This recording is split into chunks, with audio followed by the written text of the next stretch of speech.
To formally start with our formal discussion today, may I request everyone to please stand for the prayer. And I will be leading. Father, the Son, the Holy Spirit, Amen. So, Heavenly Father, thank you for this beautiful day that you've given to us. Give some knowledge and wisdom so that we can understand the concept. In Jesus' name I pray, Amen and Amen. So, good morning everyone. How are you today?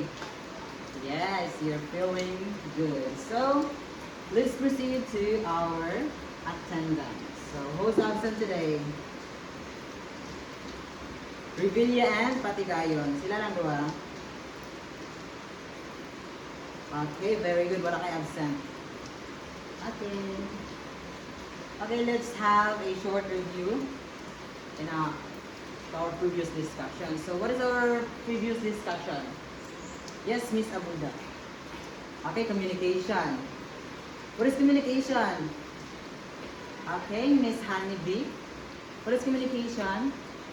Okay, communication, it conveys information, ideas, thoughts, or opinions. Yes, very good.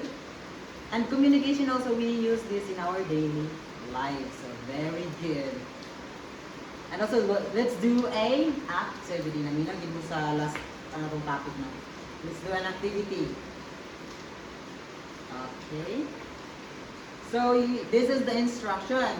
You'll just watch the video and share, observation after viewing or watching this video. So, yes, mo.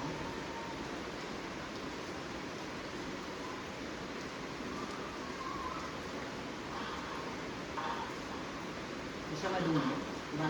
Hindi kaya lang.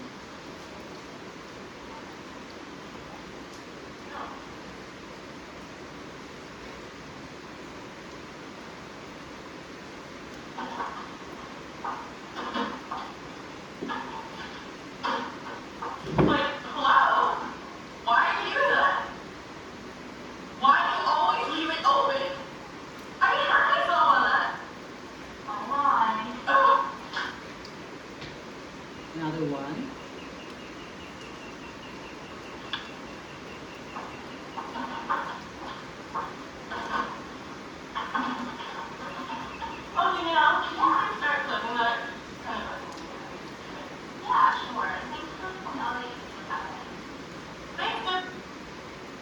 Okay, based on the video, what is your observation or you notice about their response style? Yes, Miss Lino? Okay. The first one is Deadma. Kumbaga, wala siya pake. And the second one, Miss Hinlo. Yes, Hinlo. Ay, nasuko siya, yes. In the second video is nasuko siya. And the third video, yes, Mr. Ramos. Ang isa kaya hindi, tarong mo, istorya. Very good. So, natin mga observation. Diba? And that's, our first activity. So, these are our learning objectives today. So, at the end of the lessons, the students should be able to first, identify and differentiate between passive, aggressive, and assertive responses. Second, appreciate the importance of assertive communications in maintaining healthy relationship. And demonstrate appropriately assertive responses through the role-playing scenarios. So, at the end of the lesson, we will tackle about this learning objective. So, but before that, let's do another activity. So,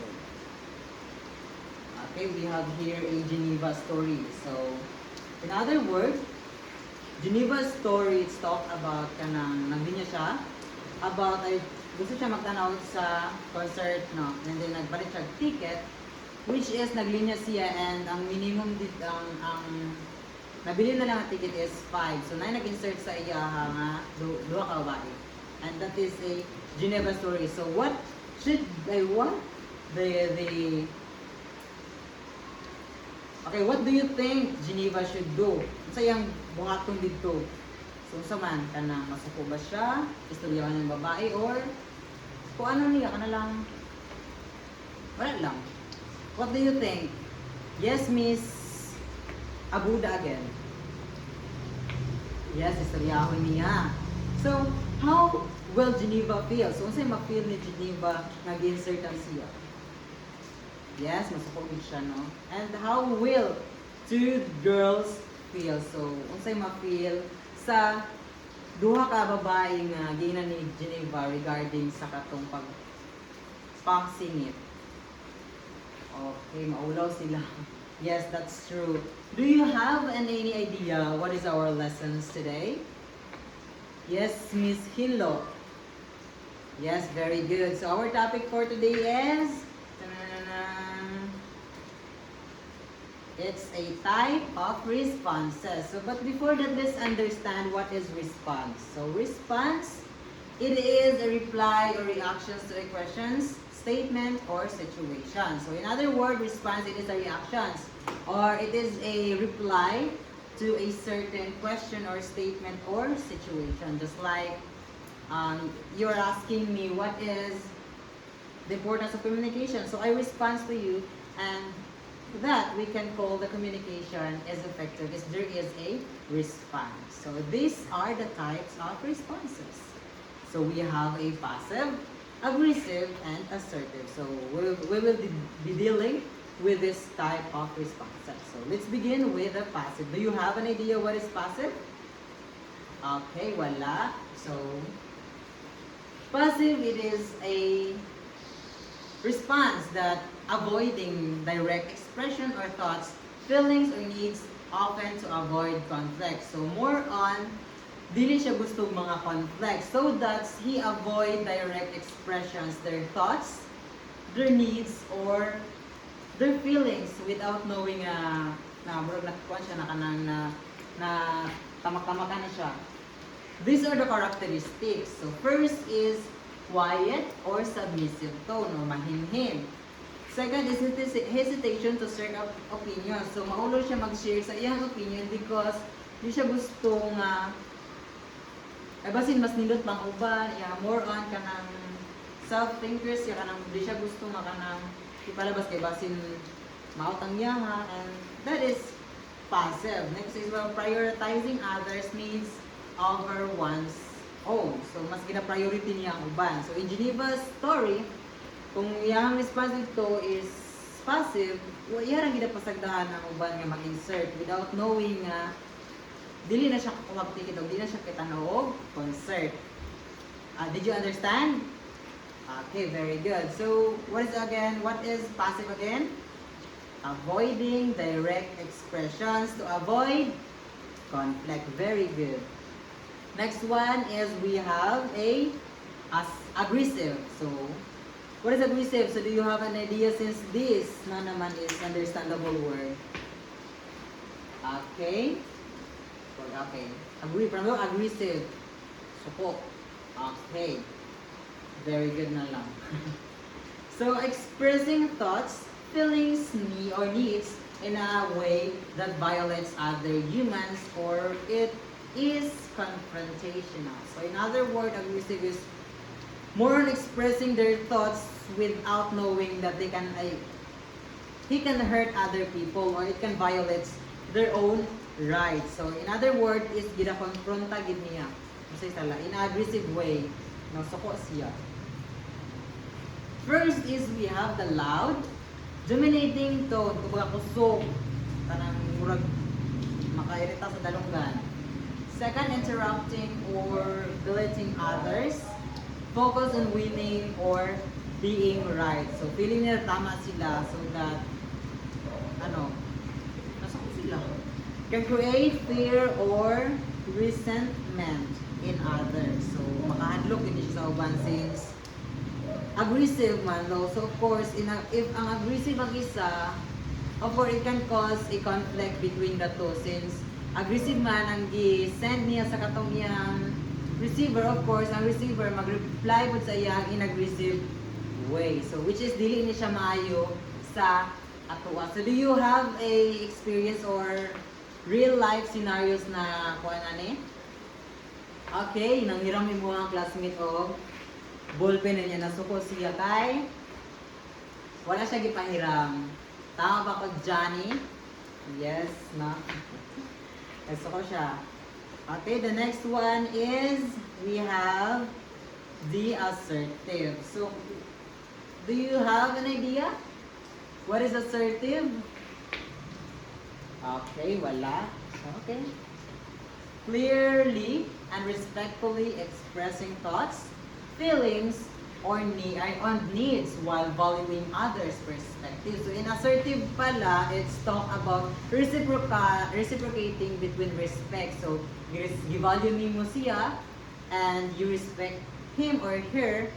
And also, katong imong gingnan, magrespeto ko to sa imuha. That is very important in doing a response. So we respect each other, no? We clear and respect, no? When we express our response. So these are the characteristics. So first is we have the calm, confident tone. So kalma lang siya, confident while istorya. Next is we have use the I statement like I feel. So it is a empathy or sympathy ba na siya? Next is we have clear and respectful boundaries. So just like what I said, that respect each other. Focus on mutual respect and understanding. So this is assertive. So if we trying to figure out in Liguan, the story of Geneva, no, that in a situation dapat iyang kung gigamit niya ang assertive na response so iyang ingnan ang katong mga nag-insert sa iya in a respectful way, no, nga dili siya masakitan, nga dili siya maulawan. So that is a assertive response. And assertive response also, it is a one of the most and effective way in communication. It can maintain healthy lifestyle. Now that is very important in our daily communication when it comes to the responses. The next one is, let's have an activity. What is that 3 again? What is those types of responses? First is passive, very good. Assertive, yes, very good. And aggressive. So what is the passive again? Okay, so it's indirect, no, expressing their feelings or thoughts, no? They avoid conflict. Aggressive is loud voice, yes, very good. And it can violate other people's right or confrontation, very good. What is assertive, no? Okay, very good. So assertive is clearly and respectful way in doing a response. So very good. Naminaw good mo. So as a reward, let's do an activity. So this activity named real life problem. So instruction, right? How you would respond to a classmate who constantly interrupt you during discussion using assertive, passive, and aggressive style. Share and discuss your answer with a group. So this would be the group 1 and group 2. So you will just write, no? Kung sa imong gusto, assertive ba imong gusto, if na kung gusto nimo assertive, passive or aggressive, depende na sa ang imuha. So I will be giving you a 5 minutes. Okay, time's up. So, can you please pass your papers? Okay. Okay, group 1 will present first.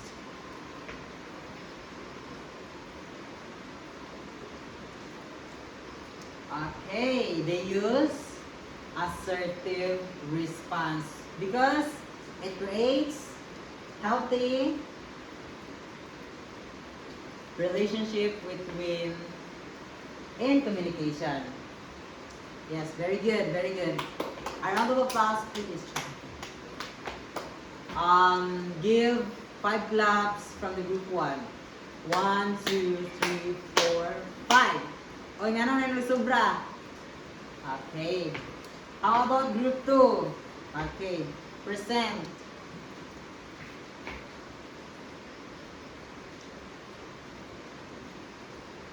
Okay, parehara gyapon mo. Assertive, no? Which is tama siya.